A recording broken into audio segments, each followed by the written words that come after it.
Qu'est-ce que la crypto injective? Avec son token INJ, c'est une blockchain dans l'écosystème Cosmos qui est focus dans l'optimisation de la finance décentralisée. Elle a été lancée en 2020 avec le Binance Launchpad et en 2024, elle fait partie du top 30 des cryptos en termes de market cap.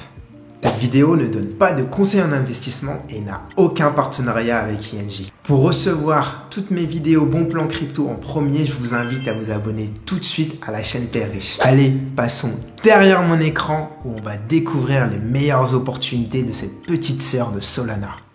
Donc, INJ, c'est vraiment la blockchain conçue pour la finance. La grosse force d'INJ, c'est que contrairement à Ethereum ou à d'autres blockchains, les coûts de transaction moyens ils sont inférieurs à 1 centime et elles sont très rapides. En plus, vu qu'ils font partie de l'écosystème Cosmos, ils ont également des compatibilités avec la blockchain Ethereum. Sans rentrer dans les détails technologiques, moi, ce que je trouve très intéressant au niveau d'INJ, c'est son mécanisme de burn.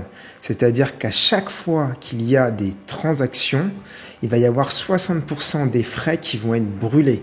Et vu que 88% de la supply est aujourd'hui en circulation, il va y avoir une pression haussière dans le futur. Plus il y aura de volume et moins il y aura d'INJ. Et donc, du coup, le prix va naturellement augmenter. Donc regardez par exemple ici dans l'INJ Hub, ils ont un système où chaque semaine, ils mettent aux enchères les tokens des frais tradés et du coup 60% de ces INJ récupérés vont être brûlés. Donc ça en fait de moins en moins en circulation. L'avantage avec INJ, c'est que c'est un réseau assez décentralisé parce qu'il y a très peu de validateurs qui ont plus de... Regardez, le maximum c'est 5% de vote, c'est très bien. Et en plus, en ce moment, vous avez un rendement de 15% si vous stakez vos INJ. Moi, je vous conseille de les mettre chez Black Panther parce que plus vous allez mettre d'INJ à staker, plus vous allez recevoir de leur airdrop.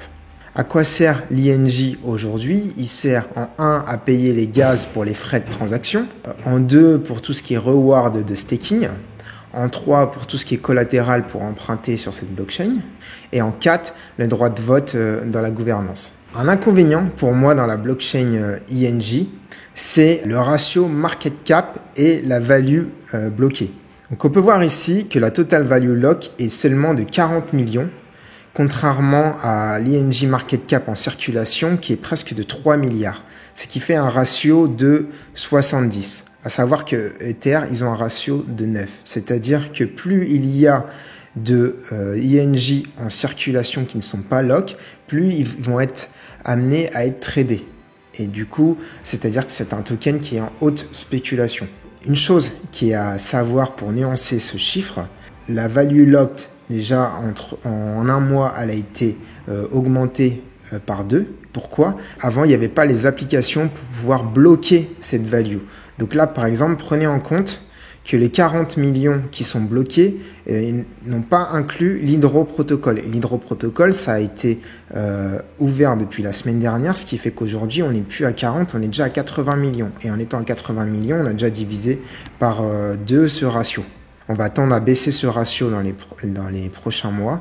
Vu qu'il va y avoir plus d'INJ bloqués, le token va être moins sujet à spéculation. Et deuxième chose à savoir, quand vous stakez chez un validateur, il faut prendre en compte 14 à 21 jours pour le déstaker. Donc aujourd'hui, INJ, ils sont dans le top 30 en termes de market cap. Moi, ce que j'aime bien, comme je vous ai dit, 88% de la supply est déjà en circulation. Les volumes sont importants. Au dernier cycle, ils n'ont pas vraiment connu un vrai bull run. Donc on est monté à 1$. Au dernier bull run, on a eu un ATH autour des une vingtaine de dollars. Durant le bear market, on est redescendu à 1$ et cette blockchain, boum, a fait un dernier ATH durant le mois de fin décembre, janvier à 44$. Et aujourd'hui, on est en train de retracer à 32$. En termes de résistance au-dessus, à 86$, on a un premier porte de sortie. Injective étant la petite sœur de Solana. Aujourd'hui, Injective a une market cap 10 fois inférieure à Solana. Et moi, par exemple, ce que je fais, c'est que je regarde toutes les applications de Solana et d'Injective qui sont similaires. Et toutes ces applications devraient avoir un market cap avec une différence de 10. Donc si elle n'a pas cette différence de 10, elle doit combler ce retard et c'est là où vous pouvez aller chercher beaucoup de potentiel. Donc un exemple concret avec DojoSwap. DojoSwap, ça a été sorti il y a 3 semaines et pour moi DojoSwap, regardez, c'est la sosie conforme de Raydium qui existe sur Solana. Raydium a une market cap de 300 millions. Dojo avait une market cap seulement de 10 millions, c'est-à-dire que Dojo peut encore aller chercher un x3 facile. L'avantage avec Dojo, c'est que vous avez du farm en single à 94%, on était même à 560. Aujourd'hui, le token il a 37 centimes. Moi, personnellement, je suis rentré à 19 centimes. Je l'avais mis dans mon groupe Telegram en bio, tous mes moves du mois de janvier. Vous avez sur Dojo donc les pools. Vous avez un launchpad. Sur ce launchpad, vous avez à mettre un maximum d'INJ. Vous avez une allocation qui était importante. Et vous avez même un airdrop en cours. Alors là, vous avez le punk, mais c'est surtout le baby dojo. Regardez. Donc moi, par exemple, je détiens 2300 $ de dojo. Et on va m'airdrop 42% de cette somme. Donc je vais recevoir 1000 $ de baby dojo parce que je détiens 2300. Vous avez déjà vu des airdrops comme ça? Et en plus, c'est pas des airdrops qui sont dans un cas de figure du peut-être, ce sont des airdrops où vous avez une date et vous savez quand ça tombe. Donc ce genre d'opportunités, vous les avez quand il y a des nouvelles applications qui sortent et ça va pas durer longtemps. Autre application intéressante sur INJ, vous avez Helix. Donc Helix, ils ont un order book où ils vont connecter plusieurs applications. Donc là, c'est tel un exchange, sauf que vous êtes sur un DEX. Donc c'est très pratique. Vous avez également le Magic Eden d'INJ Thalys. Ils ont un airdrop également si vous tradez ou vous achetez leurs NFT les plus blue chip. Donc c'est le même principe que Magic Eden. Vous avez les NFT d'INJ. Donc un jour, durant l'année, si INJ pète, vous aurez une hype d'NFT INJ. Donc ça peut être intéressant de se pencher sur les futurs blue chip NFT de INJ. Autre chose, vous avez Hydro. Donc Hydro, c'est l'équivalent de Lido sur Solana. En ce moment, pendant 4 semaines, ils font un airdrop. Plus vous stakez des INJ, donc moi j'ai staké 50 INJ, et vous recevez 17 points par jour. Et ces points pourront être convertis à la fin des 4 semaines contre des Hydro. Donc le airdrop vous sera assuré. On n'est encore pas dans le peut-être. Là, c'est certain, vous pourrez les échanger. Et c'était la même chose qui s'était passé pour DojoSwap. Donc honnêtement, quand je vois la hype qu'il y a sur les airdrops autour de Cosmos, Solana ou autres, allez sur INJ. INJ, vous êtes sûr d'avoir ces airdrops. Vous savez l'argent qu'il faut mettre et vous savez combien vous allez récupérer. Une autre application qu'il faut guetter du coin de l'œil, c'est Mito. Donc là, il y a des early access, pareil, pour automatiser vos trades et avoir du rendement sur le staking. Je vous conseille de checker sur Twitter, la sortie.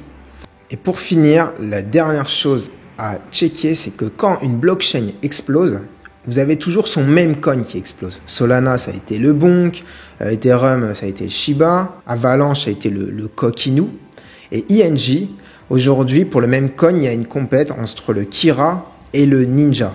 Et honnêtement, moi, j'investis personnellement sur le Ninja. Pourquoi? Parce que ça a toujours été les chiens qui ont prédominé. Le Ninja, c'est un chien. En 2, il n'est pas encore listé. Il a été listé uniquement sur Bitmart, mais c'est un tout petit exchange. Il suffit juste qu'il soit listé sur un KuCoin et Binance, et là, ça va exploser. En 3, c'est un même coin qui fait de nombreux partenariats et qui est actif en termes de communauté. Et en 4, moi ce que j'ai vu, c'est quand Dojo est sorti, ils ont tout de suite créé des pools de liquidité avec du Ninja. Donc ça, c'est intéressant. Et en termes de graphe, ils ont commencé très très haut. Il avait fait un x40 en 24 heures. Il était monté jusqu'à 4 centimes. Et là, on est en train de vraiment latéraliser et bien descendre en dessous d'1 centime. Donc c'est le moment, personnellement, moi où je recharge mon bag. Et je pense que je vais même faire une vidéo dédiée pour vous montrer l'opportunité qu'est le Ninja pour devenir le nouveau Bonk ou Shiba du nouveau bullrun. Donc pour conclure, INJ, c'est vraiment la petite sœur de Solana. On voit des applications qui sont similaires au début de Solana. Moi, ayant investi il y a 3 ans sur Solana, je vois Raydium, tout ça, Magic Eden, je vois des applications similaires qui sortent. Donc si vous voulez acheter de l'INJ, vous pouvez passer par mon lien de parrainage KuCoin. Uniquement en passant avec ce lien, vous aurez une remise de 20% sur vos frais de trading et jusqu'à 700 $ de bonus. Donc vous achetez vos INJ sur KuCoin et après vous ouvrez un Keplr Wallet, c'est l'extension de Google Chrome, et vous pourrez être actif sur tout l'écosystème INJ et acheter ce que vous voulez et pouvoir staker, farmer, etc.